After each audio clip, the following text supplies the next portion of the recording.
lagi bersama saya Novita di channel Tekon TV. Stay safe, stay healthy, and stay connected with Tekon ID. Seperti yang kita ketahui, penyakit jantung koroner adalah mesin pembunuh nomor 1 di Indonesia. Penyakit ini biasanya disebabkan oleh adanya penumpukan plak di bagian pembuluh darah. Hal itu menyebabkan aliran darah yang menuju ke jantung menjadi terhambat. Lalu sebenarnya apa sih penyebab seseorang bisa menderita penyakit jantung koroner? Bagaimana gejala-gejala yang biasa dialami oleh si penderita? Temukan jawabannya dari penuturan Dr. Lim Tai Tian berikut ini. Tapi sebelumnya, klik tombol subscribe dan nyalakan lonceng notifikasinya agar kamu mendapatkan pemberitahuan seputar video-video menarik dari channel Tekon TV. Follow juga akun Instagram kami di @tekon.id.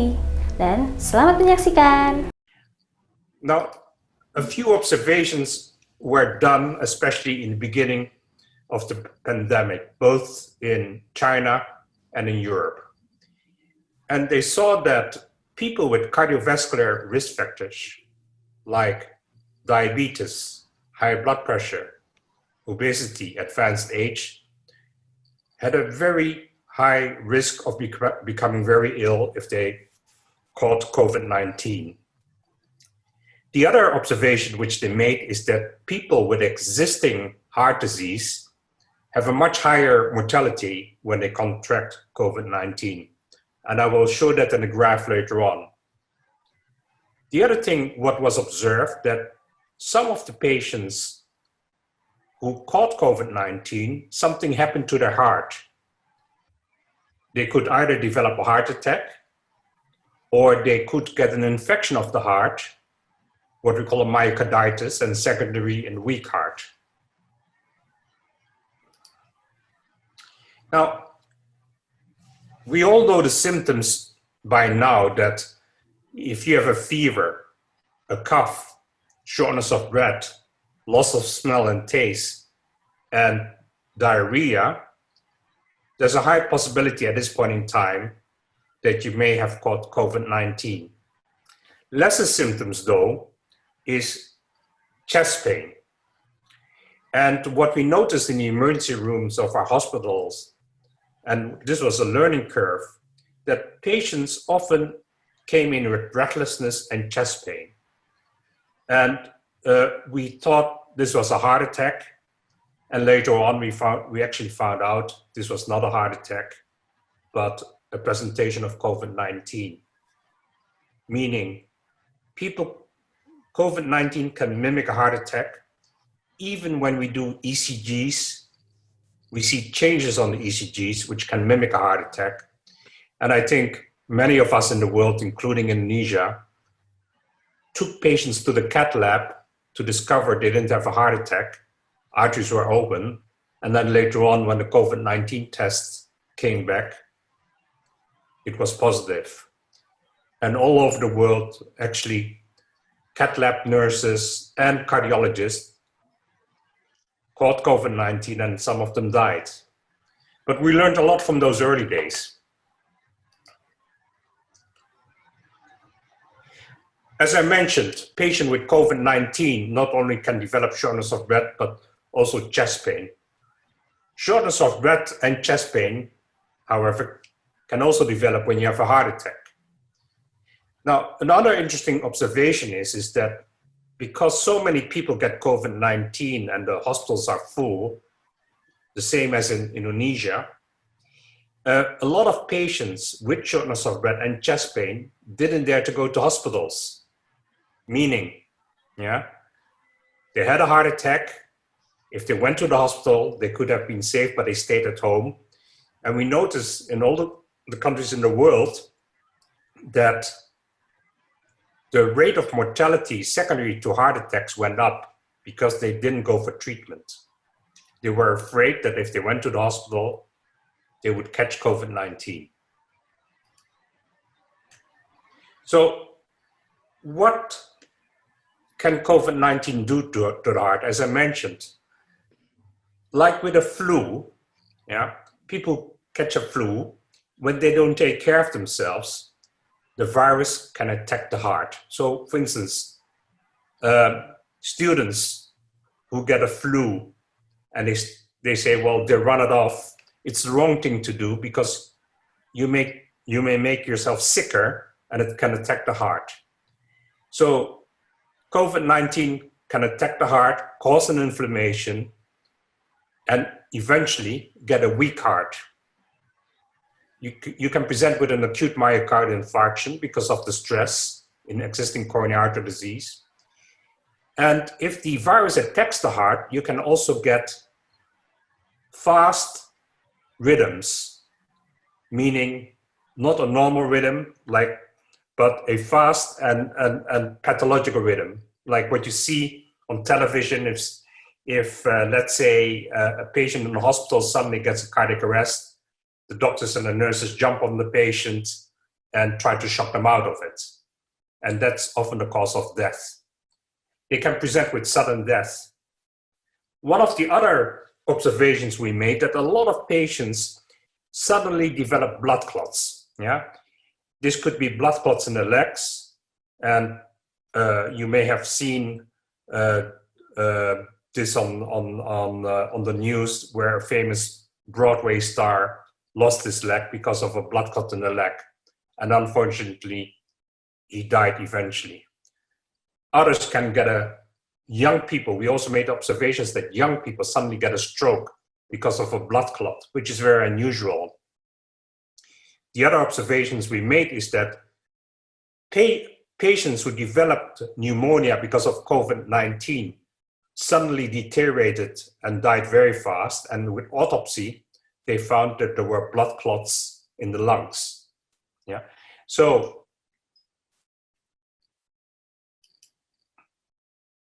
one moment, let me go to the next one.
Let me talk a little bit about the mortality secondary to COVID-19. Actually, when you're a young person, the mortality is relatively low, 0.3%. But when you get older, over 60 years old, the mortality increases to 6 to 8%. Now, the Italian study showed similar low mortality rates in young people, but in people over 80 years old, the mortality rate was very high, 20%. Now, this is a slide where I want to show the following. The lower line here is the mortality rate. So these are patients without heart disease, but they get and they don't have any damage to the heart, and the mortality rate is very low. Then you have people here with coronary artery disease who get some damage to the heart, and how do we know? Because one of the lab tests called the troponin T is elevated. So the mortality rate is relatively higher at about 10%. Yeah, but people who have an elevated troponin T. Sorry, this curve was people with heart disease and a normal troponin T. These are people without underlying coronary artery disease and an elevated troponin T, meaning damage to the heart, have a relatively high mortality rate of 37%. And people with and coronary artery disease and an elevated troponin T, meaning damage to the heart, have a mortality of about 70%. Yeah. So this graph just shows that if you have underlying heart disease or you have damage to the heart, that is a significant increase in mortality. This is just a graph to show the complexity of what the virus does. So the virus enters the body, usually goes to the airway. It will cause a reaction, an inflammatory reaction. The blood gets stimulated, meaning the blood gets angry. You get blood clots, which goes to the lung. You can get heart attacks. You can get strokes. Yeah, you get stress on the heart, and that secondary again leads to a potential heart attack. So that's about COVID-19 and the heart. I will not talk about treatment of COVID-19 because that's usually done by an infectious disease specialist.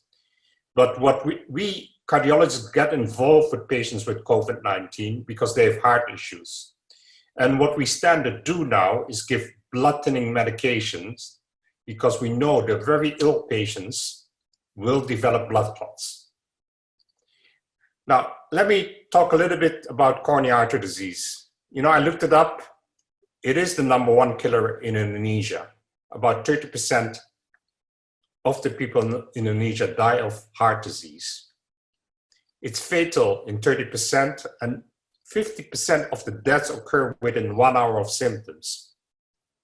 What does that mean? It means it's very important that if you get chest pain, to go to the hospital immediately.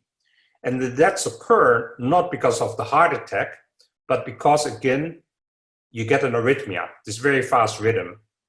And if you're not in a neighborhood of a hospital and you collapse, you might be saved nowadays because almost every hospital, almost every office building, sport facility, hotel has these automatic defibrillators, which are lifesavers. Even airplanes have these automatic defibrillators where you can shock a patient out of it. Now, this is just a cartoon of the heart, and I just want to show that the major arteries of the heart are on top of the heart. Major arteries with side vessels. So there are 3 major arteries. One to the front of the heart at the left side, one to the back, and one to the right. Yeah. Now, what happens over time is that an artery can the artery can become blocked, and it's a process of years. For instance, this is what you call a plaque, and over years, this can get irritated and grow and completely close off the artery. If it completely closes off the artery, it means a heart attack. If there's a 90% blockage or an 80% blockage, you may get chest pain or shortness of breath. And those are warning signs. Unfortunately, about 20 to 30% of the people may not have any symptoms at all and suddenly drop dead. So the interesting thing about heart disease is it can be prevented, meaning we have risk factors. And I will divide them in modifiable risk factors, meaning you can do something about it, and non-modifiable risk factors. So the non-modifiable risk factors are sex. Males have higher risk, but now studies show that women in the Western world actually also have a high incidence of heart disease, especially post-menopause. And often women don't have symptoms, unlike men. They don't have chest pain.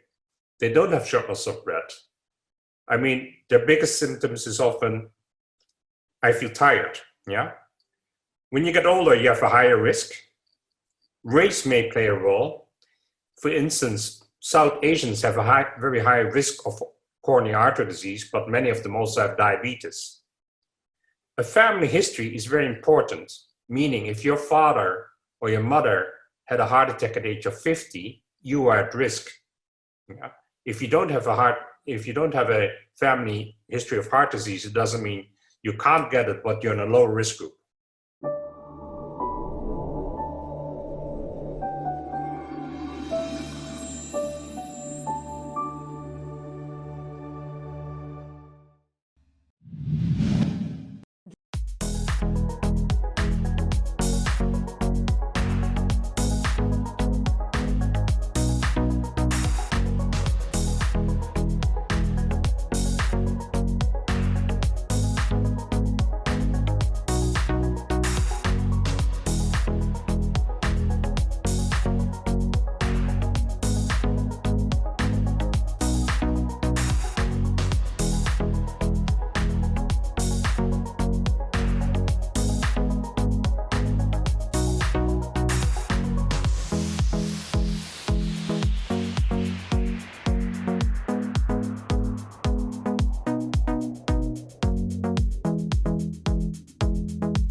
And then you have the modifiable risk factors, meaning conditions which you develop over time or bad habits which you have, which can increase the risk of heart disease. Diabetes mellitus, for instance, can increase the risk of heart disease 4 to 8 times. High blood pressure can increase the risk of heart disease 2 to 3 times. A high cholesterol can increase the heart attack and the risk of heart disease 2 to 3 times. Smoking can increase the risk of heart disease. You know, when you look at people coming in, the young people coming in with a heart attack, or the young people where we put in a stent, and with young people, I mean people in the age range of 35 to 45, almost all of them smoke. Yeah. If you don't do enough exercise, your risk of heart disease. If you're overweight, you're at risk of heart disease. And if you have chronic stress, the observation is you're at risk of heart disease. But it's very difficult to measure stress. Now, this is just a graph to show that when you have a period of, let's say, 10 years, and you want to follow these patients up, who gets a cardiac event over the period of 10 years. So when you have one risk factor, the risk is relatively low, like let's say high blood pressure. If you have 2 risk factors, it already increases.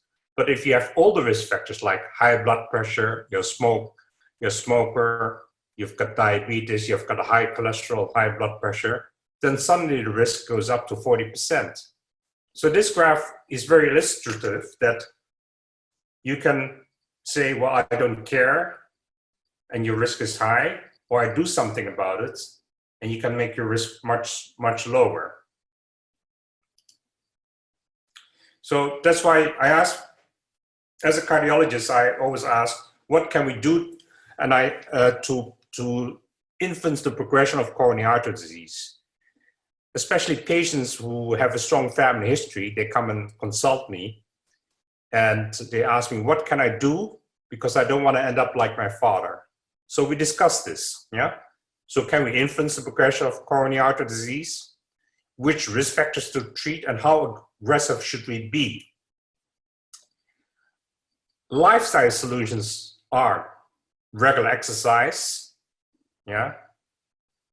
diet, and then if we're talking about medication, we should treat cholesterol aggressively, we should treat high blood pressure aggressively, and we should treat diabetes aggressively. Now, these are guidelines by the societies from Europe, United States, Japan, Indonesia, Singapore, where we advise moderate exercise, meaning 150 minutes a week, which is basically 30 minutes 5 times a week. This can basically decrease the risk of heart disease. Or you do very intense exercise where you need about 75 minutes a week. Let's talk about a little bit about diet without getting too much involved in it. Let's say the general advice, especially by the American Heart Association and the European Heart Association, is a Mediterranean diet. But let me take out a few points. In the past, we always thought that, and we gave the advice, don't eat too much fat, don't eat animal fat. But when we look at the data analysis of big data, when you look at meat and animal fat, it actually doesn't increase the risk of heart disease or stroke, which is interesting. So you can still have your ribeye with the fat, and there was an observation that if you don't eat too much fat, you have a higher risk, and if you eat a lot of fat, you may have a higher risk. So moderation, that's the answer. What they also saw that if you take a lot of carbohydrates, which turns to sugar, your risk of heart disease increases because rice, noodles, and bread are converted to sugar. And if you have pre-diabetes or diabetes, it increases the risk of heart disease. So saturated fats are not harmful. And in the past, we always thought, well, if you want to drink milk, you should have low-fat milk. You shouldn't take too much cheese. But the analysis showed that actually full milk or cheese is healthy. Red meat in moderate quantities is not associated with heart disease. And being a vegetarian may, in certain people, increase the risk of heart disease because they take more carbohydrates, more rice, more noodles. And this way, they may get pre-diabetes or diabetes, and this increases the risk of heart disease. I just want to make a short remark about ketogenic diet because it's an in word. So ketogenic diet means high fat, moderate amount of protein, and low carbs. But I tried a ketogenic diet myself. After a few weeks, it's not doable, in my opinion. I think you get sick of eating meat every single day. So I believe more in a balanced diet and enjoy life a little bit. Terima kasih telah menonton video ini. Jangan lupa subscribe channel Tekon TV. Share video ini jika kamu mendapatkan manfaat darinya. Terima kasih.